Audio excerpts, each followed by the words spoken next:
Hi, you're listening to the Tech Alliance podcast, or the TAP for short. My name is Maryna. And I'm Andrey. Welcome to our special project on the TAP with a special co-host and speaker, Eleanor Thompson, founder and principal consultant at Branchworks. Hi, everyone. Today is the fifth and the last episode of our special project. We have already discussed the value of partnerships. When is the right time to hire a partnerships manager? How to budget, tune in partner ops, how to inspire and incentivize the team. Now is the right time to speak about the evaluation of results. Of course, what can be more important than tracking the results? Other than delivering them. For sure. Well, you cannot improve what you don't measure. So tracking the right metrics is super important for the growth and development of the partnership ecosystem. Eleanor, as far as I know, partnership field inherits the principles of performance tracking from sales. Am I right? Absolutely. So, what are they? Amazing. So yes, sales teams have a ton of metrics themselves, right? And I think it's really important to reflect a lot of those for the partnerships team. So the partnerships team I'd say when I think about priority metrics to track for the partnerships team, I look at revenue, leads, and close win rate as like the most important ones initially. And then there are tons of others that we can start to track as well. But if we think about everything that we track for the sales team, there's quite often a partner version of that we can start to track as well. I think one of the things that I hear again and again come up when I listen to other people discuss this is cannibalization and attribution. So if we're talking about tracking the same things, how do we ever get to the bottom of who's responsible for what? This is the age-old question. I am asked this all the time, and it's actually really tough, especially when it comes to lead source. So if you think about some of the things that we track when looking at partner teams, you'll think about, partner-sourced leads, partner-sourced revenue, and then you'll look at the things that go back the other way as well. Leads that we're sending back to partners, revenue that we're sending back to partners. And sometimes it can be really difficult to attribute where the partner source leads come from, because we might do maybe a joint marketing event, for example, and we do a joint marketing event with a partner. And then what happens is that lead is then sometimes marketing want to take it. They want it to be attributed as a marketing source lead.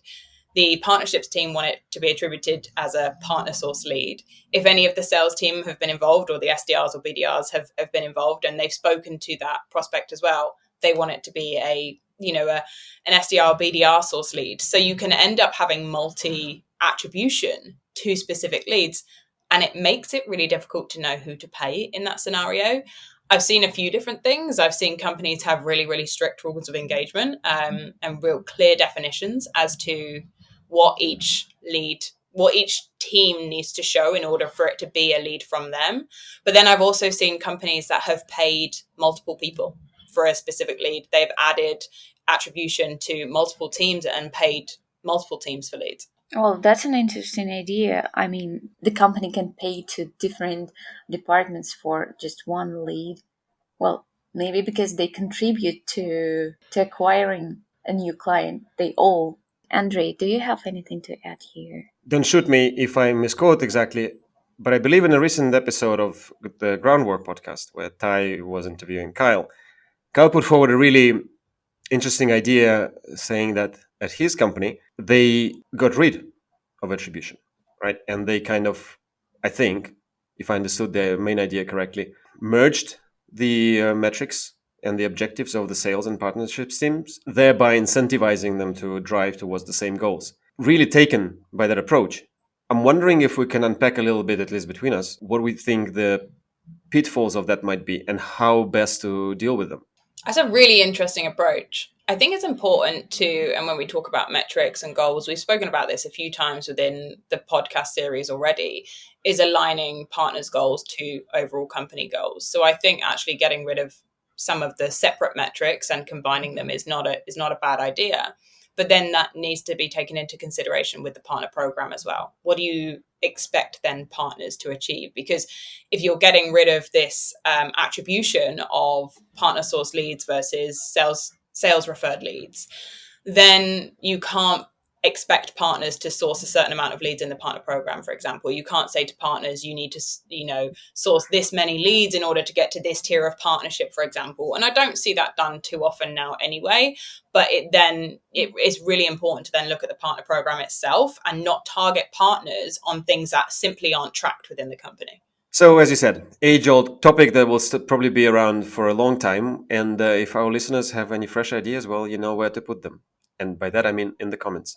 In the previous episode with Ryan, we discussed the different ways how to celebrate success and failure when growing a partnership team. So, Eleanor, what are the best strategies and what are the best methods for public praise in order to motivate the team members? Yeah, so there's a few different things. There's going to be things that you target your team on, which Ryan, spoke about in the previous episode. And I know that as a partner manager myself, I've been targeted on a multitude of different things before, be it partner-driven revenue, partner-driven leads, the number of new partners that I've brought on, how many marketing events I've done with them, how much joint enablement or certifications my partners have been through. These are all metrics that we often target our partner managers on and our partners as well. But then there's other things that can be shown that are maybe less number oriented, which are less tangible. And that is down to things like partner satisfaction. How happy are our partners working with us? Are our partners' customers happy as a result of the work that we've done with our partners? So there's a few different things that we can bring into place. And funnily enough, when I was working with Ryan, he was always fantastic at getting feedback from my partners on my performance as a partner manager, and then using that as an opportunity to celebrate me internally, to say, look what Eleanor's partners are saying about her, for example. So I think sometimes it's not just about the partner's performance, but about the relationship as well. There's a lot that comes out of partnerships that we need to track around the numbers, but also how happy are they working with us? What is the relationship like? Do they trust us? Do they want to work with us? Are we building, a foundation for a future successful partnership as well? Because all of those things support the numbers eventually. So they're important things to look at as well. I would throw into that another thing that Chris Lavoie from Aftership and Partnership Leaders team has opened my eyes to. And if you ask him, we'll ask him. So we'll see what he has to say about it. But my guess would be that he'd definitely bring up the enablement and lifting up of the entire team. Because Chris, for example, is a big fan of playbooks. So whatever you think about playbooks, thinking about the contributions of team members to enabling the rest of the team via new processes, best practices, playbooks, what have you, I think is sometimes might be overlooked. But I believe that is a great motivator to continue producing that.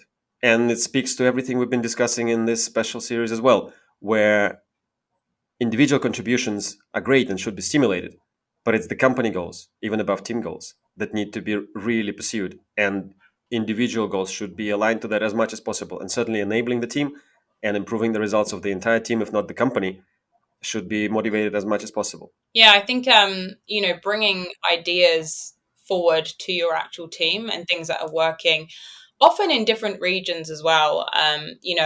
We've spoken at points throughout this podcast series about not pitting team members against each other too much when it comes to partnership, and not allowing them to compete too much against one another.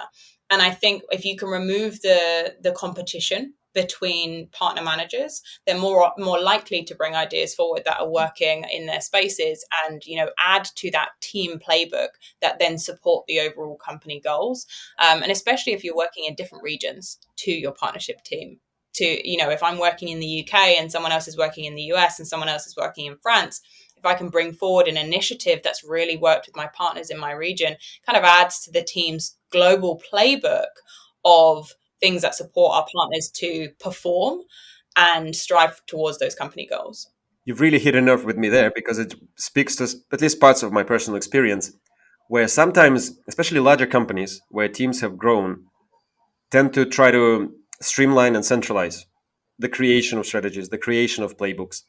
And that can, in certain extreme cases, lead to, and excuse the long word, disenfranchisement of the rest of the teams, where, to simplify, one team might say, stop innovating. Stop coming up with new ideas and new things. Stop coming up with new strategies. It's our responsibility. It could be your. In fact, we discussed this before. We discussed in our episode number 4 the importance of creating or having a StratOps team at some point.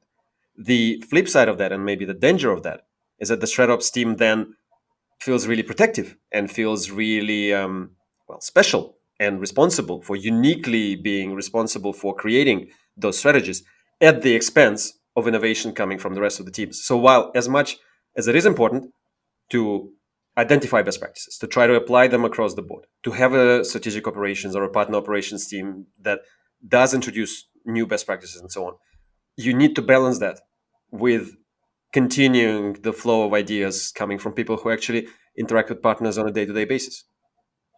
Yeah. And I think, I said at the beginning, you can't improve what you don't measure. And that's why it's so important to track all of these metrics from your partners, because then you know where you need ideas. If you're tracking a whole list of metrics from partners, then you can see where things aren't, maybe performing as well as you want them to. And then you can go to a global team and say, look, we are not, performing on this particular metric where we want to be, or this is very different to the rest of the company's metric. This is very different to the sales metric. How can we improve this as a team? And then you should get a global span of ideas, if you've got a big enough team on how you're actually going to drive that forward, the activities that you need in order to improve that metric. But if you aren't tracking it, the team don't know to bring ideas forward for things that were going to improve it. And to build on that, you might have unique regional challenges. To name a few, regulatory, right? That's probably the most obvious one. And so you might initially, without taking that into account, believe that one of your regional teams is underperforming because they're not hitting the same targets as everybody else. At least, I don't know, divided by the number of people working on it or so on and so on. But if you don't hear that feedback, and if you don't listen to the approaches that need to be uniquely put in place to deal with those challenges, or the way you need to adapt your targets, you won't be able to solve for that, and somebody else will come in and take your place. That raises a really good point, actually, around tracking these metrics and the importance of tracking them regionally as well. I think it's important to track the overall partner teams metrics when it comes to, partner-driven revenue and leads and enablement and new partners and all of these different things. There's a whole list. I could list about 30 different metrics that you could track with your partnerships teams. But then breaking those down into regions is really important too, because if I think about as a European-based person, the revenue can often be quite cyclical. You can have, because a lot of people in Europe take a good proportion of the summer off, which means that, Q1 may be a fantastic quarter, Q2 may be a fantastic quarter, Q3 might be quite difficult, and Q4 may then pick up again. Whereas other regions may not face those same metrics and the wave in those. So it's important to break it down, not just at a partner level and at a company level, but then on a regional level too. And look, at the expense of this becoming, us diving too deep into this rabbit hole, I would still say also there's a flip side to this. It's not only doom and gloom and regions being a problem for a company. So you might start thinking, God damn it, I will just work in my hometown and never leave the confines of my immediate neighborhood. It's exciting and challenging to expand globally. And there are upsides to that.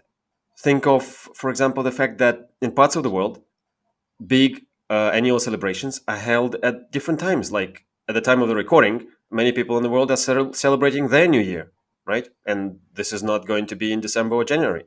And then whenever you're watching this, you might be experiencing other big global holidays, which actually drive sales and activities on the one hand. You need to be ready for them cyclically.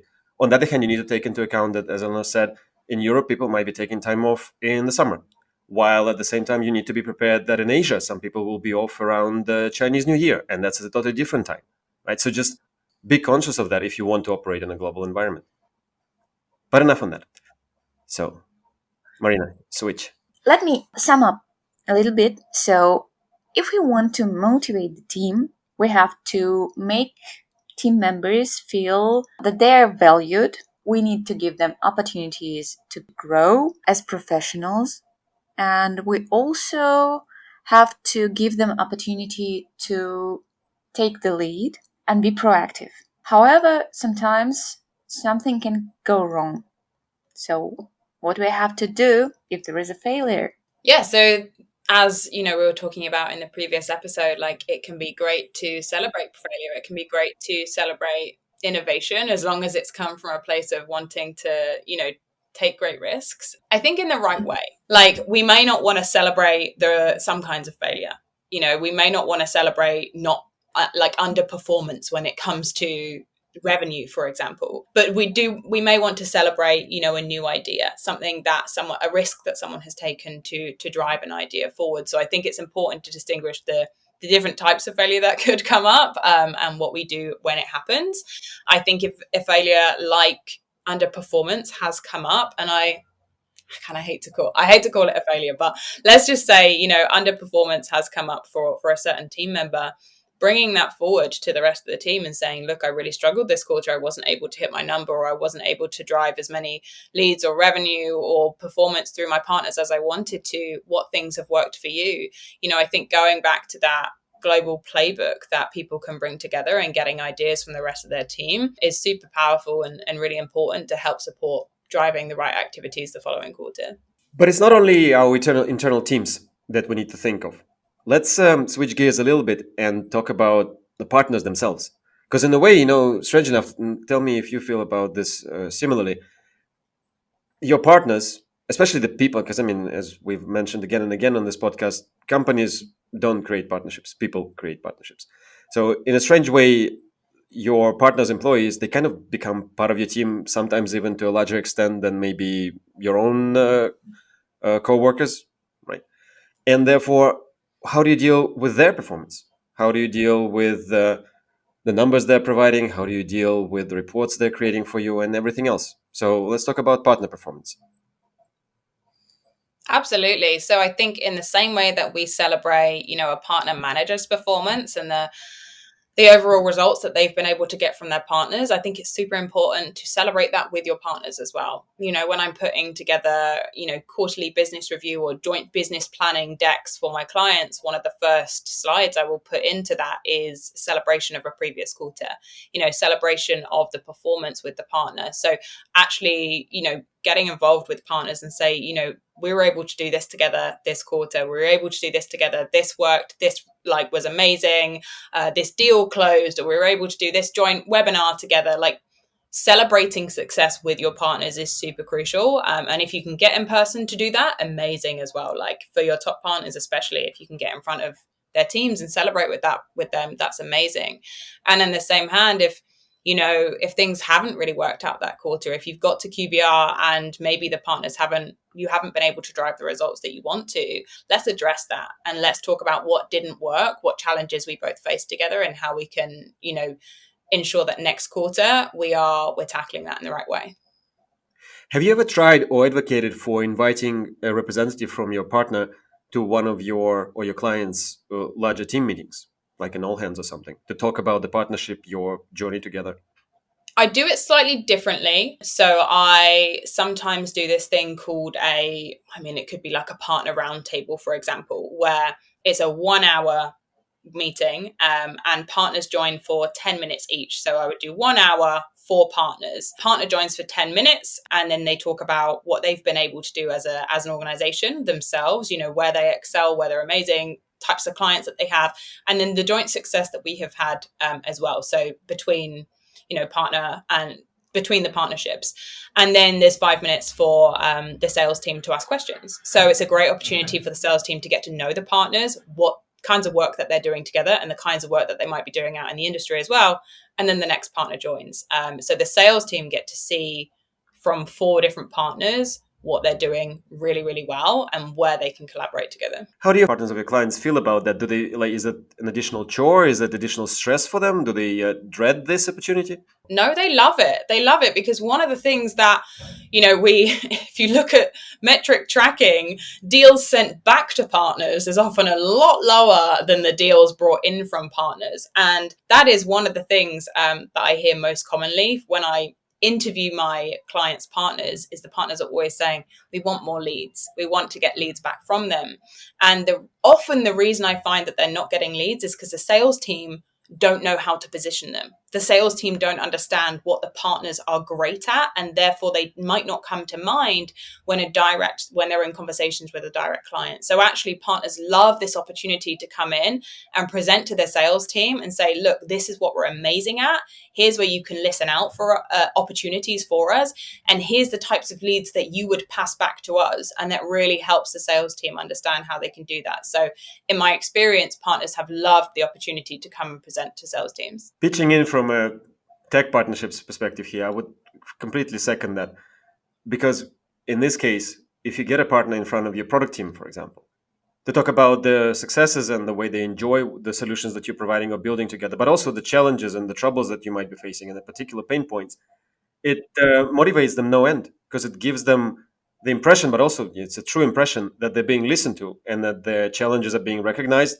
And there's not always an immediate solution for them, but at least it's acknowledged, and they're confident in the fact that they've been heard. And that means quite a lot. So yeah, whichever way you slice this seems to be like an amazing practice. Yeah, and you can do that in a few different ways. So you can have the partners come and present to the sales teams, and that could be more of a lead/revenue driving activity. And then you could move it if you want to track like your partner engagement or partner satisfaction scores.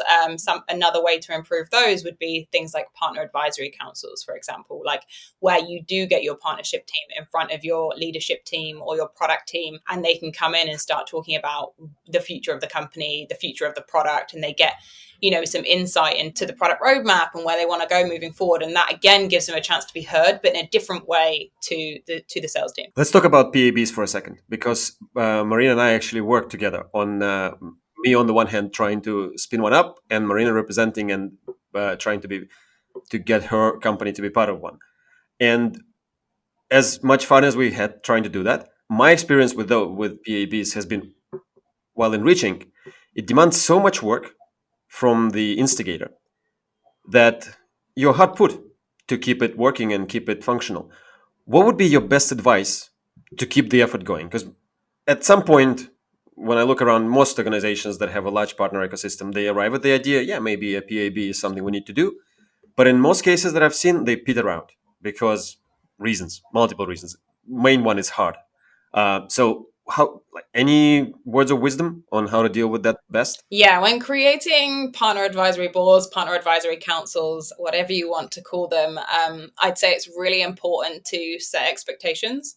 I think this is important for any type of partnership, to be honest. Setting expectations correctly is super important from the off. So what do you want from your partner advisory members? And what do they want from you? What's the value to them for them being involved in your partner advisory board, and what are your expectations of them as being part of it?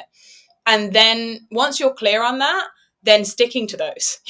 Let's not overpromise and underdeliver on these, or start expecting way more than we have positioned in the first instance. So if you're saying to partners, look, we need 2 hours of your time every 6 months, and then we need like in person, and then we need 1 hour on a call every 3 months, then stick to that and make sure that it's, you make it as easy as possible for partners to get there and to be in attendance. If you set expectations incorrectly at the start and then expect way more from them as they're going through, I think that's when it can become more difficult, because you're requiring way more of people's time. The other thing that I've seen work really well, I think that's important regardless, but from a more like tactical perspective, I've seen it work really well when you're attaching the partner advisory board meetup to another event. So if you're doing a sales kickoff, for example, and then you're inviting your partners to be a part of your sales kickoff, I've seen, partners come and sponsor the last day of a sales kickoff, for example, or the first day.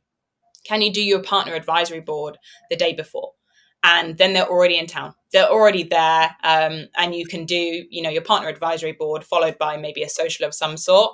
And then the next day is the sales kickoff. And that works really well as well. So it's making it as easy as possible for people to be a part of it, and then ensuring that you're communicating the value back to them of being part of it. Spot on. I think communicating the value back, and also communicating the value internally really clearly, so you get your senior stakeholders across the company to participate actively and in fact with pleasure, because they recognize and understand why this is useful to them.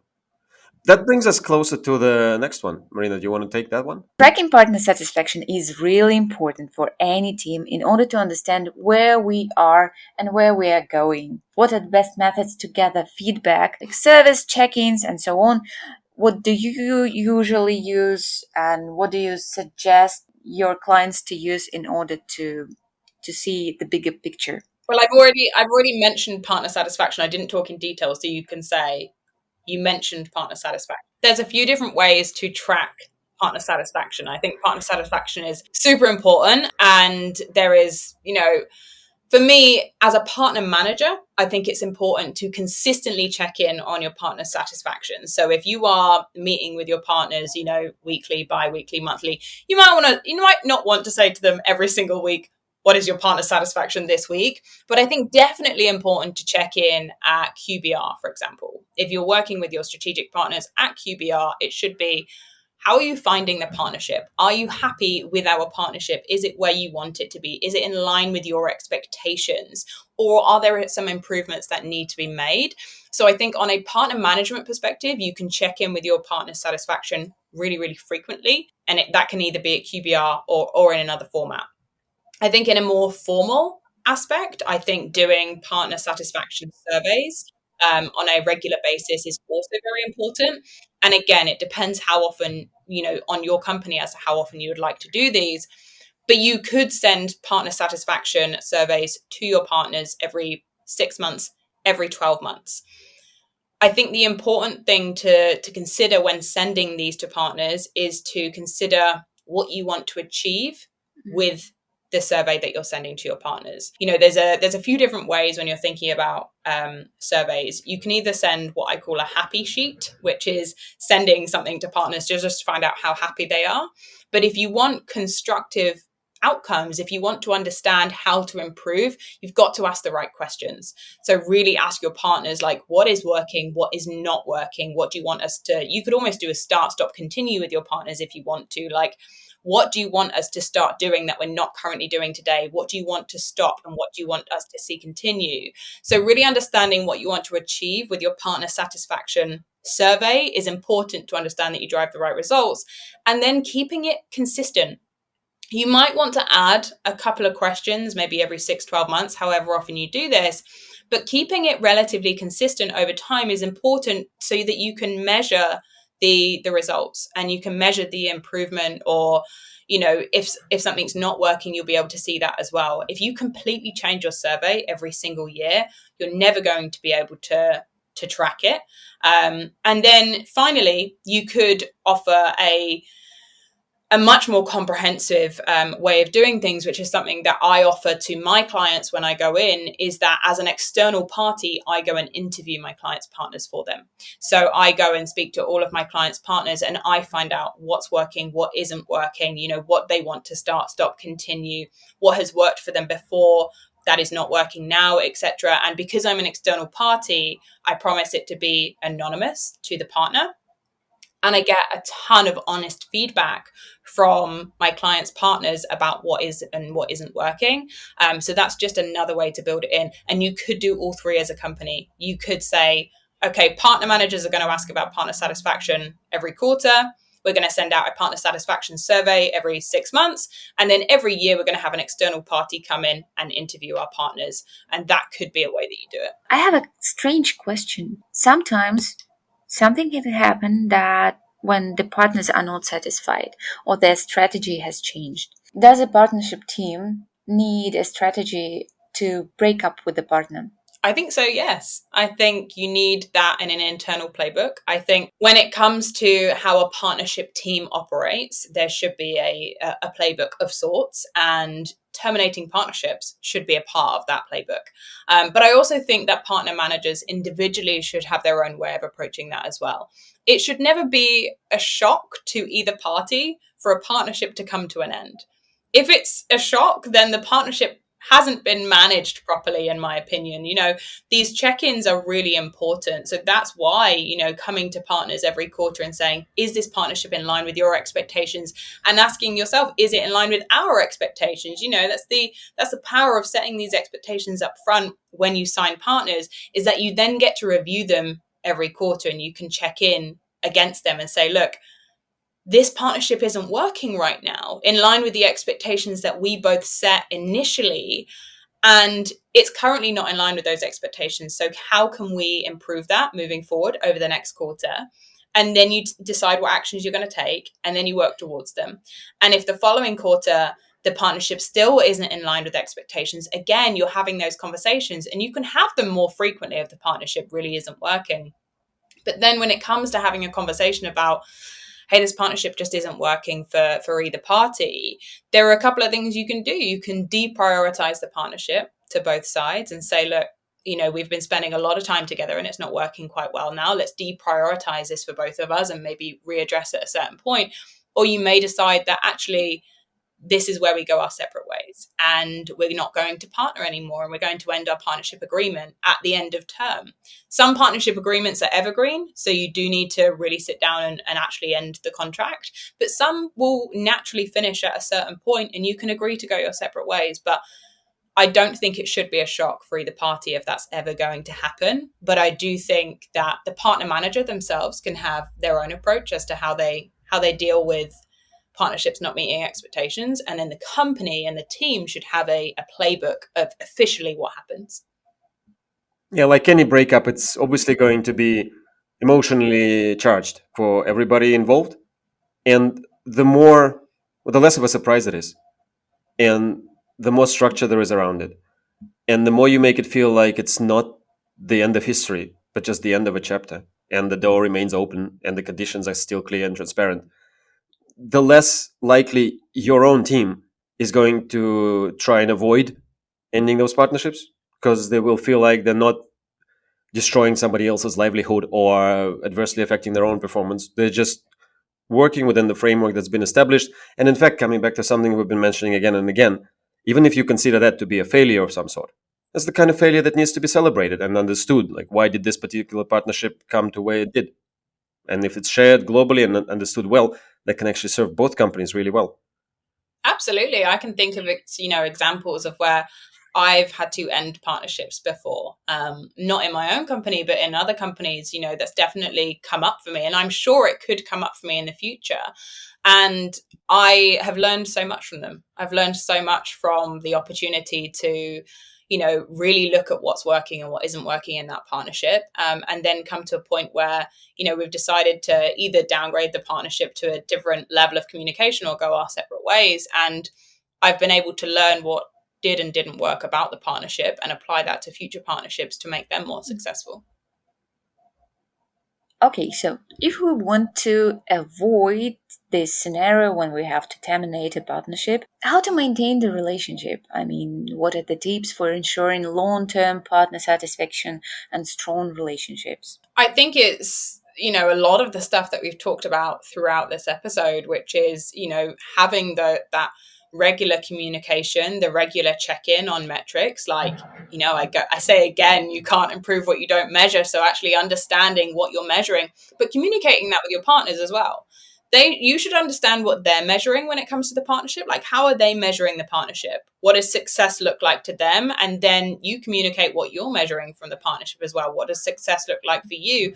And having frequent conversations about those and the activities that you're doing to drive those metrics are really, really important. And then it's building a relationship, this is a person to person or people to people partnership. So there's all of the things that we can do to track numbers, track metrics, the activities that drive those metrics, but actually, what is the relationship between the two companies? How are you working together? How are you collaborating? How frequently are you communicating? What's the quality of that communication as well? Like, are you emailing back and forth with your partners all the time? Or do you jump on a video call? Or do you get to meet in person? Like, all of these things should be considered to maintain, a good partnership long term. The most interesting thing is that this rule works not only for partnerships, not only for sales, it works for any type of business relations, and not just business relations. Transparent communication is the basic principle of maintaining good relations with anyone. Absolutely. Like, I cannot express enough how setting expectations and then communicating transparently around them is like it's just the most important thing you can do in business, and especially when it comes to partnerships. And there we go. And we have finally become a self-improvement and life advice podcast, which is where all podcasts end up, and they should. Why not? Okay, so Eleanor, thank you for today's talk and for helping us to release 5 episodes of the special project. It was so cool. Thank you so much. Thank you. I've really, really enjoyed this. Well, we also hope the special project helps companies create their own partnerships teams. We've covered what we believe to be some of the most salient topics, including timing, budgeting, partner ops, growing and incentivizing the team, measuring the results, and I still feel like we've only scratched the surface. Of course, and there is so much more information about how to make a partnership team successful. So if you have any questions, feel free to contact me through LinkedIn. Thank you, Eleanor. And if you didn't catch that enough, it might have felt to you like some of the stuff we've been discussing is complicated. And to be honest, it is. So if you need a trusted advisor, somebody who really knows their stuff, check out branchworks.io and you'll be in safe hands from there. Dear listeners, thank you for staying with us. Be sure to subscribe, like, and share this episode with anyone who's interested in building a partnerships team. You'll find all the links in the description. Catch you next time on the tap.